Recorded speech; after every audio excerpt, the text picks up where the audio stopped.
नमस्कार, हमारा नाम आदर्श है और आप देख रहे हैं AKN टीवी। तो आज हमारे इस खास कार्यक्रम में दिन भर की प्रमुख खबरों को विस्तार से जानेंगे। अहमदाबाद में एयर इंडिया फ्लाइट AI-171 हादसे के एक दिन बाद शुक्रवार को एयरक्राफ्ट एक्सीडेंट इन्वेस्टिगेशन ब्यूरो ने ब्लैक बॉक्स को खोज लिया है। यह हॉस्टल की छत पर मिला। इसके जरिए पता चल सकेगा कि क्रैश होने के पहले आखिरी पलों में क्या हुआ था।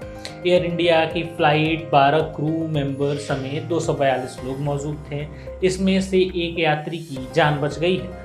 मरने वालों में राजस्थान से 13, MP, हरियाणा और बिहार से एक लोग शामिल हैं। उधर पूर्व CM विजय रूपाणी के 100 की पहचान भी अब तक नहीं हो पाई। मृतकों की पहचान के लिए उनके परिजनों के DNA टेस्ट लिए जा रहे हैं। रेस्क्यू टीम ने तो 170 लोगों के 100 बरामद किए हैं। इनमें से 7 की बॉडी को DNA टेस्ट के लिए परिजनों को सौंप दिया गया है। 241 मृतक विमान में सवार पैसेंजर्स और क्रू मेंबर्स थे। 5 मृतक उस BJ मेडिकल कॉलेज हॉस्टल के हैं जहां प्लेन क्रैश हुआ था। हादसे के वक्त हॉस्टल में 50 से ज़्यादा लोग मौजूद थे। थाईलैंड के फुकेट इंटरनेशनल एयरपोर्ट पर एयर इंडिया की फ्लाइट AI-379 की इमरजेंसी लैंडिंग कराई गई। यहाँ प्लेन में बम होने की सूचना मिली थी। विमान में 156 लोग सवार थे। फ्लाइट फुकेट से दिल्ली आ रही थी। न्यूज एजेंसी रॉयटर्स ने फ्लाइट ट्रैकर फ्लाइट ट्रेडर 24 के हवाले से बताया कि एयर इंडिया की फ्लाइट ने फुकेट एयरपोर्ट से भारतीय समयानुसार सुबह 9:30 बजे यानी स्थानीय समयानुसार दोपहर 2:30 बजे के करीब टेक ऑफ किया था। विमान अंडमान सागर से ऊपर एक बड़ा चक्कर लगाते हुए पलटा और करीब 20 मिनट बाद फुकेट में सुरक्षित इमरजेंसी लैंडिंग की। सभी यात्री और क्रू सेफ हैं। किसी को भी कोई नुकसान नहीं पहुंचा है। नेशन थाईलैंड ने बताया कि बम की धमकी मिलते ही फुकेट एयरपोर्ट ने एयरपोर्ट कंटीजेंसी प्लान एक्टिव कर दिया था। एयरपोर्ट अफसरों ने कहा कि धमकी को लेकर सभी जरूरी कदम उठाए गए हैं। ज़्यादा जानकारी मिलने पर अपडेट दिया जाएगा। एयर इंडिया का विमान 12 जून को अहमदाबाद में क्रैश हुआ था। इसमें अब तक 265 लोगों के 100 बरामद कर लिए गए हैं। इनमें से 241 मृतक विमान में सवार पैसेंजर्स और क्रू मेंबर्स थे। 5 मृतक उस मेडिकल हॉस्टल के हैं जहां प्लेन क्रैश हुआ था। विमान जिस BJ मेडिकल कॉलेज हॉस्टल पर गिरा वहां 50 से ज़्यादा लोग मौजूद थे। हालांकि अभी यह क्लियर नहीं हुआ है कि हॉस्टल में कितनों की मौत हुई है। 4 MBBS छात्र और डॉक्टर की पत्नी के मारे जाने की खबर सामने आ रही है। एयर इंडिया के बोइंग 787 ड्रीमलाइनर फ्लाइट AL-171 ने गुरुवार को दोपहर 1:38 पर अहमदाबाद से लंदन के लिए उड़ान भरी थी। इसमें 169 भारतीय, 53 ब्रिटिश, 7 पुर्तगाली और 1 कनाडाई नागरिक समेत कुल 230 यात्री सवार थे। 2 मिनट बाद ही फ्लाइट क्रैश हो गई। इनमें 103 पुरुष, 114 महिलाएं, 11 बच्चे और 2 नवजात थे। बाकी 12 क्रू मेंबर थे। मृतकों में गुजरात के पूर्व CM विजय रूपाणी भी शामिल थे, जबकि सिर्फ एक यात्री की जान बच पाई। अहमदाबाद में गुरुवार को क्रैश हुए एयर इंडिया के बोइंग 787-8 ड्रीमलाइनर प्लेन को लेकर एक महिला यात्री ने दावा किया कि उसमें पहले से ही खराबी थी। क्रैश होने से 1.5 घंटे पहले महिला उसी प्लेन से लंदन से अहमदाबाद आई थी। महिला का नाम हिनाबेन कलारिया है। वह सूरत की रहने वाली है। हिनाबेल ने बताया कि लंदन से टेक ऑफ करने के दौरान प्लेन के AC और सभी डिपार्टमेंट्स बंद थे। एयर होस्टेस ने इसकी तकनीकी गड़बड़ी बताया था। हिनाबेल के मुताबिक लैंडिंग के वक्त प्लेन से खड़खड़ाहट की भी आवाज़ आ रही थी, जिससे यात्री डर गए थे। हिनाबेल ने 11 जून की रात 10 बजे लंदन से बोइंग 787-8 ड्रीमलाइनर AI-172 की से रवाना हुई थी। यह प्लेन 12 जून की सुबह करीब 12 बजे अहमदाबाद पहुंचा था। फिर दोपहर 1:38 बजे यही प्लेन AI-171 के तौर पर अहमदाबाद से लंदन जाते सिविल हॉस्पिटल की बिल्डिंग से टकराया और समय पर ही क्रैश हो गया, जिसमें 265 लोगों की मौत हो गई। हिनाबेल ने बताया कि प्लेन के अंदर रखे सभी डिस्प्लेज बंद थे। जब हमने यह बात एयर होस्टेस को बताई तो उन्होंने हमसे मोबाइल अपडेट करने को कहा और बताया कि तकनीकी खराबी के कारण डिस्प्ले बंद हो गए हैं। फिर जब प्लेन अहमदाबाद लैंड करने वाला था तो एक खड़खड़ाहट की आवाज़ आई। आमतौर पर ऐसी आवाज़ें पुरानी बस की तरह आवाज़ होती है। हिनाबेन प्लेन क्रैश की खबर सुनने के बाद से सदमे में हैं। उन्होंने रोते हुए कहा, मैं इससे पहले अपने बेटे और पति के साथ अहमदाबाद इजिप्ट का फ़्लाइट से लंदन गई थी। उस फ्लाइट में हमें किसी तरह की परेशानी या डर का सामना नहीं करना पड़ा था, लेकिन अहमदाबाद की फ़्लाइट से उतरते समय मैं काफ़ी डरी हुई थी। उन्होंने बताया कि लंदन से अहमदाबाद आते समय मुझ पर 3 बुजुर्गों की जिम्मेदारी थी। उनके परिवार ने मुझे प्लेन में बुजुर्ग का ध्यान रखने को कहा था। उनके पास फ़ोन भी नहीं था। एक मुस्लिम महिला भी थी जिसका हाथ पकड़कर मैंने उन्हें प्लेन के अंदर बैठाया। अहमदाबाद पहुंचकर मैंने तीनों के परिवार को बताया कि वे ठीक से पहुंच गए हैं। हिनाबेन ने आगे कहा, अहमदाबाद एयरपोर्ट पर पहुंचने के बाद मेरे पति मुझे सूरत लेने आए। मैं उनके साथ सूरत के लिए निकली थी। मैं अहमदाबाद सिविल अस्पताल में थोड़ा आगे पहुंची ही थी कि मुझे इस हादसे के बारे में पता चला। इसके बाद मेरे पास लोगों के फ़ोन आने लगे। अहमदाबाद लंदन प्लेन क्रैश की तस्वीरों को देखकर पूरी रात सो नहीं पाई। मैं द्वारकाधीश का धन्यवाद करती हूँ जिन्होंने मुझे बचा लिया। यह हादसा हमारे साथ भी हो सकता था। अहमदाबाद में गुरुवार दोपहर एयर इंडिया का बोइंग 787 ड्रीमलाइनर प्लेन क्रैश हो गया, जिसमें 12 क्रू मेंबर और 242 लोग सवार थे। हादसे में केवल एक यात्री के जिंदा बचने की खबर है। मारे गए 241 लोगों में 169 भारतीय, 52 ब्रिटिश, 7 पुर्तगाली और 1 कनाडाई नागरिक था। विमान जिस बीजे मेडिकल कॉलेज पर गिरा वहाँ 50 से ज़्यादा लोग मौजूद थे। हालांकि अभी यह क्लियर नहीं हुआ है कि हॉस्टल में कितनी मौतें हुई हैं। 4 MBBS छात्र और 1 डॉक्टर की पत्नी के मारे जाने की खबर अब तक सामने आ रही है। सिविल अस्पताल में एक के बाद एक 100 से भरी एम्बुलेंस सिविल अस्पताल के पोस्टमार्टम रूम में भेजी जा रही है। अब तक 270 शवों के पोस्टमार्टम किए जा चुके हैं। गुजरात सरकार ने मृतकों और घायलों के परिजनों की सुविधा के लिए हेल्पलाइन नंबर 9978405304 और 07923251900 जारी किए हैं। अहमदाबाद प्लेन हादसे में जिंदा बचे इकलौते यात्री रमेश विश्वास कुमार ने बताया कि मुझे विश्वास नहीं होता कि मैं कैसे जिंदा बाहर निकला।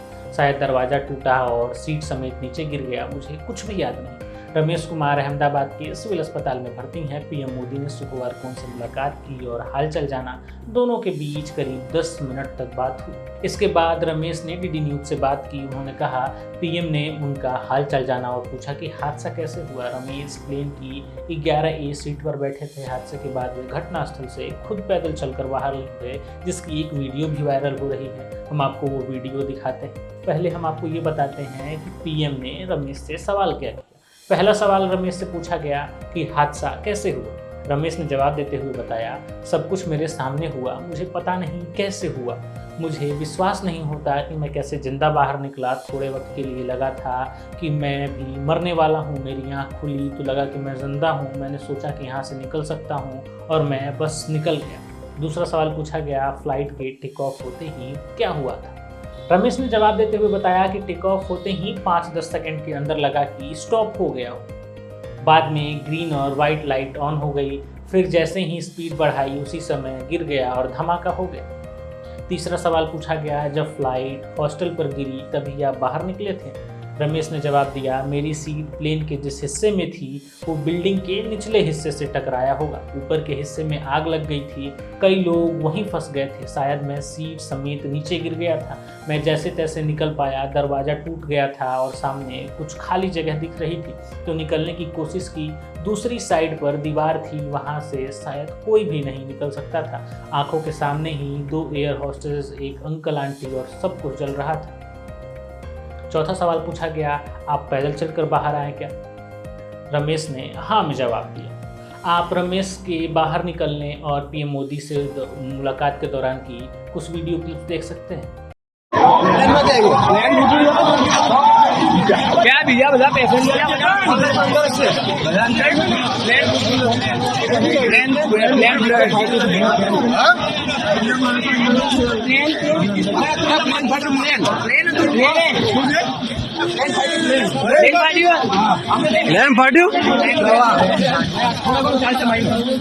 थोड़ा टाइम लेके तो मेरे को लगा था कि मैं भी मरने वाला हूँ, लेकिन जब मेरी आँख खुल मैं देखा ना तो मुझे लगा मैं जिंदा हूँ।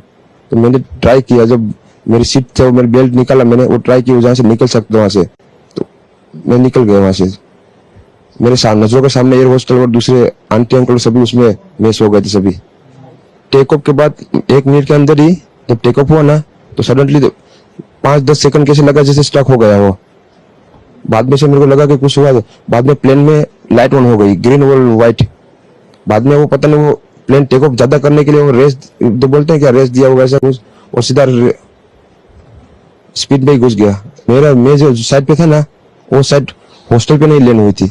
हॉस्टल के जो ग्राउंड फ्लोर है ना, जैसे नीचे, वहां लैंड हुई थी। तो मुझे दूसरे के बारे में मेरे को पता नहीं, लेकिन मैं जहाँ लैंड हुआ था ना, वो नीचे की साइड थी। तो जब वहां थोड़ा पेस भी था प्लेन के जब बाहर, तो जब जैसे मेरा डोर टूटा ना सब, तो मैंने देखा ना जब सब कि थोड़ा इधर पेस है, तो मैं ट्राई कर सकता हूँ निकलने के लिए। तो मैंने ट्राई किया निकलने के लिए, तो फिर मैं निकल गया उधर, क्योंकि अपोजिट साइड पे था ना, वो बिल्डिंग का वो था ना दीवार। मेघालय पुलिस इंदौर के ट्रांसपोर्ट कारोबारी राजा रघुवंशी की हत्या के 5 आरोपियों से आज शुक्रवार को भी पूछताछ कर रही है। शिलोंग के सदर थाने के लॉकअप में बंद आरोपियों की आपसी बातचीत पर पुलिसकर्मी नजर रख रहे हैं। हालांकि ये लोग ज्यादातर समय शांत ही रहते हैं। सूत्रों के मुताबिक सोनम समेत अभी आरोपियों ने पुलिस से नॉर्थ इंडिया भोजन की मांग की। पुलिस ने उन्हें खाना मांग कर दिया। इधर राजा के परिजन उज्जैन पहुंचे। उन्होंने सिपरा में राजा का पिंडदान किया। उनके साथ सोनम का भाई गोविंद भी पहुंचा। उसने कहा कि अगर मुझे राज और सोनम के अफेयर के बारे में पहले से पता होता तो मैं दोनों की शादी करवा देता या कहता कि भाग जाए। वहीं शुक्रवार को नोंग्रियाट में सिपरा होम स्टे के मालिक कॉन्स्टेंटाइन का बयान भी सामने आया। उन्होंने बताया कि इंदौर के दंपति ने 22 मई को हमारे यहाँ चेक इन किया था। उन्होंने यहाँ ठहरने और डिनर के लिए 1380 रुपये चुकाए थे। 23 मई को सुबह 5 बजे ही चेकआउट कर यहाँ से चले गए। उसी दिन सोहरा में लापता हो गए थे। नोंग्रियाट में सिपरा होमस्टे के मालिक ने कॉन्स्टेंटाइन ने शुक्रवार को बताया कि इंदौर के दंपति राजा रघुवंशी और सोनम ने 22 मई को हमारे घर में चेक इन किया था। उन्होंने एक कप कॉफ़ी ऑर्डर की थी। इसके बाद वे बिना गाइड के ही बाहर चले गए थे। मुझे लगता है कि वे गांव में आने वाले हर दूसरे पर्यटक की तरह रूट ब्रिज देखने गए थे। उन्होंने बताया कि राजा ने कमरे के लिए 1000 रुपये, कॉफ़ी के लिए 80 रुपये और डिनर के लिए 300 रुपये चुकाए थे। उन्होंने कहा कि दिलचस्प बात यह है कि सोनम ने अपनी सास से फ़ोन पर यह दावा किया था कि वह उपवास कर रही है, जबकि दोनों ने बहुत अच्छा खाना खाया। उन्होंने कहा कि उन्हें राजा का चेहरा याद है जब उन्होंने इसे बाद में सोशल मीडिया पर देखा था। हालांकि उन्होंने सोनम के प्रेमी के 3 हत्यारों दोस्तों की उपस्थिति पर ध्यान नहीं दिया। एप्पल को ट्रंप की धमकी के बावजूद अमेरिका में बिकने वाले लगभग सभी आईफोन भारत में बन रहे हैं। रॉयटर्स की रिपोर्ट के मुताबिक एप्पल ने मार्च से मई के बीच भारत से जितने भी आईफोन एक्सपोर्ट किए हैं उनमें से 97% अमेरिका भेजे गए हैं। इनकी कीमत $3.2 बिलियन भारतीय रुपयों में 27,000 करोड़ रुपए रही। सिर्फ मई में ही करीब $1 बिलियन यानी कि 8,600 करोड़ के आईफोन भारत से अमेरिका भेजे गए। यानी एप्पल अब भारत में आईफोन एक्सक्लूसिव तौर पर अमेरिका बाजार के लिए ही बना रहा है। जनवरी से मई 2025 तक भारत से अमेरिका को $4.4 बिलियन यानी कि 37,000 करोड़ के आईफोन एक्सपोर्ट हो चुके हैं। ये आंकड़ा 2024 के 3.7 बिलियन एक्सपोर्ट से भी ज़्यादा है। 2024 तक अमेरिका में बेचे जाने वाला 50% आईफोन भारत में बनता था। इंडिया वुमेन्स के खिलाफ T20 सीरीज के लिए इंग्लैंड के स्क्वाड में left arm spinner Sophie Ecclestone की वापसी हुई है। 14 सदस्यीय स्क्वाड की इंग्लिश टीम भारत के खिलाफ 28 जून से 5 T20 की सीरीज खेलेगी।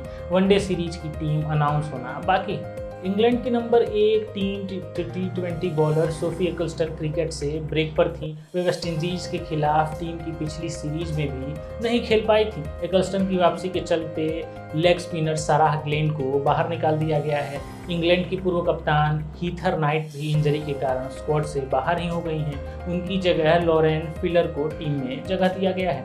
इन 2 बदलावों के अलावा वेस्टइंडीज के खिलाफ T20 खेलने वाली टीमों में कोई बदलाव नहीं हुई। इंग्लैंड वीमेंस टीम के हेड कोच शालोन एडवर्ड्स ने कहा, हम इंडिया के खिलाफ खेलने के लिए तैयार हैं। उनकी टीम दुनिया की बेस्ट टीम में शामिल है। हमें वर्ल्ड कप से पहले अच्छा चैलेंज मिलने की उम्मीद है। सोफी की वापसी ने टीम की मजबूती बढ़ा दी है, उनमें बेहतरीन क्वालिटी है। हालांकि सोफी की वापसी के कारण साराह ग्लेन को बाहर करना पड़ा है। हम खुश हैं कि स्क्वाड में एक एक जगह के लिए बेहतरीन प्लेयर्स मौजूद हैं। भारतीय क्रिकेट टीम के हेड कोच गौतम गंभीर इंग्लैंड से भारत लौट आए हैं। एएनआई के मुताबिक गंभीर फैमिली इमरजेंसी के कारण इंग्लैंड से भारत लौटे हैं। भारतीय टीम फिलहाल इंग्लैंड के दौरे पर है। टीम को वहां 5 मैचों की टेस्ट सीरीज खेलनी है। गंभीर टीम के बाकी खिलाड़ियों के साथ 6 जून को इंग्लैंड रवाना हुए थे। भारत और इंग्लैंड के बीच 5 टेस्ट मैच खेले जाएंगे। पहला टेस्ट 20 जून से लीड्स में शुरू होगा, जबकि अंतिम टेस्ट 31 जुलाई से लंदन के द ओवल में खेला जाएगा। भारत 2007 के बाद इंग्लैंड में टेस्ट सीरीज नहीं जीत सका है। ऐसे में टीम की नज़र सीरीज जीतने पर होगी। टेस्ट सीरीज शुरू होने से पहले आज से सीनियर टीम बेकनहैम के केंट काउंटी क्रिकेट ग्राउंड से 4 दिवसीय इंट्रा स्क्वाड मैच में भारत ए का सामना करेगी। यह मैच 3 बजे से शुरू होगा। यह मैच इंडिया ए की इंग्लैंड लायंस के खिलाफ 2 मैचों की अनऑफिशियल टेस्ट सीरीज के बाद हो रहा है। दोनों मैच ड्रॉ हुए थे। अगर आपको टीम लाइनअप की बात करें, यानी कि जो 18 मेंबर्स को चुना गया है इस मैच के लिए भारतीय टीम द्वारा, उनका हम नाम बताएं तो शुभमन गिल कप्तान के तौर पे हैं, यशस्वी जायसवाल, के राहुल, साई सुदर्शन, अभिमन्यु ईश्वरन, करुण नायर, ऋषभ पंत कप्तान, ध्रुव जुरेल, नितेश रेड्डी, शार्दुल ठाकुर, रविंद्र जडेजा, वॉशिंगटन सुंदर, जसप्रीत बुमराह, मोहम्मद सिराज, प्रसिद्ध कृष्णा, आकाशदीप सिंह, अर्शदीप सिंह और कुलदीप यादव को टीम में जगह मिली है। पाकिस्तान के आर्मी चीफ आसिम मुनीर इस हफ्ते अमेरिका दौरे पर पहुंचे। वे शनिवार यानी 14 जून को वॉशिंगटन डीसी में अमेरिकी सेना की 250वीं वर्षगांठ के जश्न में शामिल होंगे। इस दिन अमेरिकी राष्ट्रपति डोनाल्ड ट्रंप का 79वां जन्मदिन भी है। इस मौके पर राजधानी वॉशिंगटन में एक परेड का आयोजन भी होगा।